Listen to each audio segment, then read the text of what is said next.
Hello everyone, it's your sister Roland, and all I need is a few minutes to talk about these two young men that are on my screen right here. We have two college football players. They both made bad decisions, but there were two different outcomes, two completely different outcomes. We have Jalen Carter, who is on my left, and then you have Kyren Lacy, the late Kyren Lacy, because he's no longer here. And near the bottom, you have people that lost their lives because they had a hand in them losing their lives. They were not the direct cause. Well, some people will say yes, some people will say no, but they were not the only factor. Let's say they were not the only factor involved, but they had a hand in these people losing their lives. So if you don't know by now, Kyren Lacy, who is in the LSU football uniform, he lost his life. He was supposedly on a high-speed chase with the police. And in that high-speed chase, I believe he crashed into a tree or something like that. But he ended up taking his life with you know, with a pew-pew. And he's no longer here, unfortunately. Such a talented young man. Jalen Carter is just a talented young man also, but they both made very horrible decisions. So we're gonna start with Kyren Lacy. So the accident that he was involved in, this happened on December 17, 2024. So I got this article from ESPN, and this is what they said happened. So obviously this is when it happened at that time. So it says, according to a news release from Louisiana State Police on Friday, Lacy was allegedly driving a 2023 Dodge Charger on Louisiana Highway 20 and recklessly passed multiple vehicles at a high rate of speed by crossing the center line and entering the northbound lane while in a designated no passing zone. As Lacy was illegally passing the other vehicles, the driver of a northbound pickup truck abruptly braked and swerved to the right to avoid a head-on collision with the approaching Dodge. This is according to the state police. Traveling behind the pickup truck was a 2017 Kia Cadenza, whose driver swerved left. So the truck swerved right, and the Kia Cadenza swerved left to avoid the oncoming Dodge truck. So everybody is trying to avoid him so they don't have head-on collision. As the Kia Cadenza took evasive action to avoid impact with the Dodge, it crossed the center line and collided head-on with a southbound 2017 Kia Sorento. So unfortunately, everybody's trying to avoid not going into the Dodge Charger, and I'm wondering if all I could do is speculate. Was did he want somebody to hit him or something like that? Because it was like two cars that almost did a head-on collision with him. So maybe at that time, I'm not sure. It's alleged that him and his girlfriend was going through a breakup. I'm not sure how true that is, but something was going on. Or maybe that's how he drives. Maybe that's how he drives. Normally, that's a normal thing for him to do, be swerving in and out of traffic. I've seen people do that in traffic for some odd reason. Maybe that's how he drives. So the Kia Cadenza went hit the Kia Sorento, and the Kia Sorento was driven by Herman Hall, and he lost his life.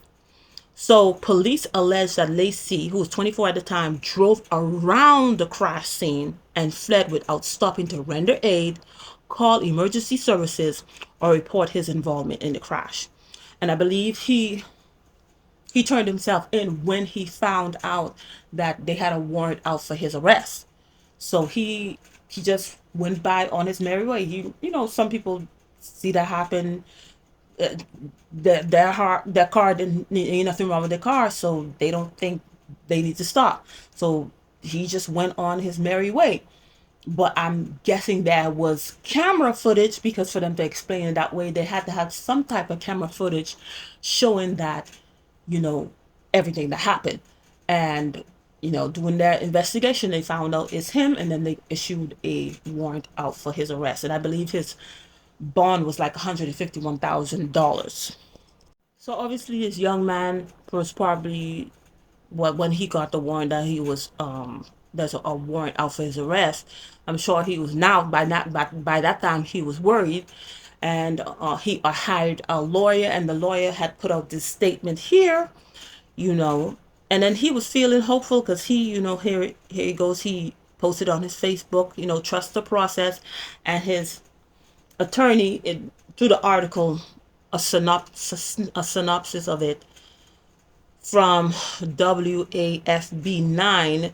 It says, this is Matthew Ori, that's one of his lawyers, has said the collision that resulted in the death of Mr. Herman was not caused by Mr. Lacy's actions. The accident occurred directly in front of him when a second vehicle in the oncoming lane crossed the center line, and collided with Mr. Herman's vehicle. It is crucial to emphasize that Mr. Lacy did not cause or contribute to the crash, but in reality, he did, because he was, according to the state police, he was illegally passing. He was swerving in and out of lanes, and then this caused people to try to avoid hitting him, and this was the result of the accident, unfortunately. So as you see, I think February 2nd, excuse me, he was hopeful. But so the his lawyers put out that statement there. I'm not sure, it might have been damage control, or I'm not sure if they actually had evidence to prove that he wasn't involved. But there was supposed to be a grand jury that was supposed to convene today to see if they was going to bring any charges against this young man. But of course, yesterday he took his life, so he didn't even get a chance to see if there would be charges. So from, I don't know how long that he knew that there was supposed to be a grand jury that's supposed to convene, but something happened that he decided to take his life. That was the better option, is to take his life. So Jalen Carter, the one to my left, he was he was racing. He was racing with Devin Willock and Chandler LaCroix, and I believe it was a third person in the car, Victoria Bowles. But it was the young lady that was driving. She was like a staff member for the team that he played for in Georgia. They were racing and stuff like that, and allegedly Willock and LaCroix was intoxicated. They were intoxicated, and in the racing is a curve. Most of the time, when some of these stuff happen, it's a curve, or maybe it's a car that they didn't see. So it was a curve that they didn't see, and it was just chaotic from there. And then they hit a lot of stuff. It's got split into. It was a horrific accident. But these two end up losing their life. LaCroix and Willock, Victoria Bowles, sustained. She was the only survivor, but she sustained a lot of injuries. So Jalen Carter was, he was racing with them. He saw the accident happen. It happened in front of him. He drove off. Yes, he didn't directly cause it, but he knew of it, and he drove off. He left the scene of the accident and was trying, was telling everybody, you guys need to get to the scene and whatever. But then he did return. He left the scene, but then he returned after.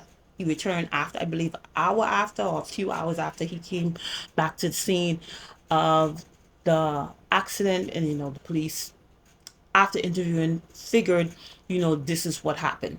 Even though what they saw, that it was a race and stuff like that, but they kind of put two and two together. He was involved in whatever. He fled. And I believe he eventually got charged with two misdemeanors, and I believe he pleaded no contest, and he got probation and community service. And he got drafted by the Philadelphia Eagles, and of course the Philadelphia Eagles won Super Bowl. But he was able to face what he did. He was able to face what he did, and it was a completely different outcome. But Kyren Lacy, whatever he was going through, People could say whatever, but we will never ever know why he chose to take his life. You could definitely speculate. Did he ever face consequences? Is that the reason why he took his life? Because he probably never faced any consequences. He's always gotten a slap on the wrist. He's always gotten a pass. Sometimes that happens. Sometimes, especially if you're very gifted and talented, and people see that at a very young age. Most of the times, discipline people don't discipline you as they should. People don't show you there are consequences. There are certain decisions you make in life. There are consequences to it. So we could speculate that, but we'll never ever know. But the thing is, this young man, I mean, had he waited, maybe it wouldn't have turned. Yes, he took somebody's life. Yes, he took somebody's life. Maybe it was guilt that caused him to do it. I don't know. But the fact that he saw that his only way out was to take his life, that is very sad. And it's sad too that this is what his father posted. His dad's name is Kenny Lacy, and he said that young parents start talking to your kids at a very early age and make sure they are confident and comfortable confiding in you. Don't be cool with "I'm all right, I'm good" when you know deep down something isn't right. So obviously, maybe the dad felt that something was off, because I remember when I was taking this class, to detect certain things, like what happened to this young man. The instructor said that most of the time when people are gonna do something like that, they do something that they never do usually do. I'm not sure what happened, and then sometimes as a parent you can tell something's off. You may not know what it is, but you feel something. You feel something is off. So yeah. So he said that "I'm good" when you feel, when you know deep down something isn't right. Mental health is real, and for the most part is invisible. Don't ignore the signs, even if they may seem small. So he might have seen something. You just know, hindsight, of course, is 2020. But unfortunately, I mean, looking back, he's no longer here. Maybe he's thinking that, hey, when I felt this, I should have did. You're gonna blame yourself as a parent, and that is very heartbreaking.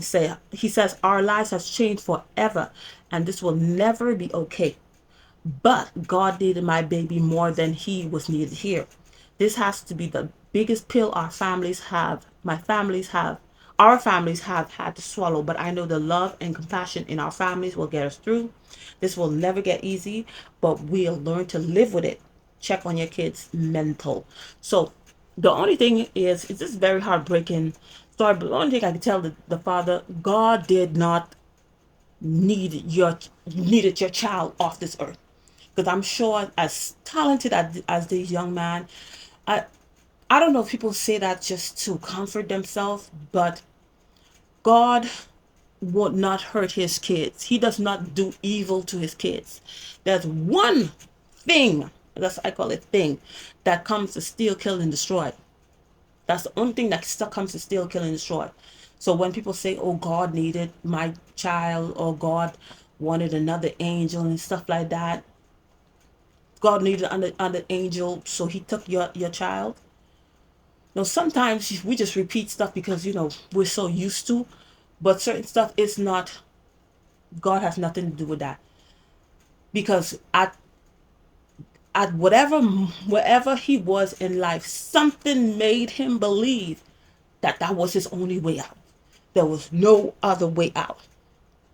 There was no, or that's because that's how he took his life. He didn't take his life because, what, I've finished my work, everything is good and done. No, he was facing something. He didn't. He was it was a lot of uncertainty in his future, and he only saw that way out. He believed that was his only way out. So God took him that way? No, God did not take him that way. Yes, and because believe that, so if you believe that statement, then the healing process, it won't involve God, because you're going to think that, yeah, God took my child, so you're not going to need God to heal you. Yeah, you're going to have your family and stuff like that, but Only God knows your deep inner parts, whose things that you don't share, things that you people don't see.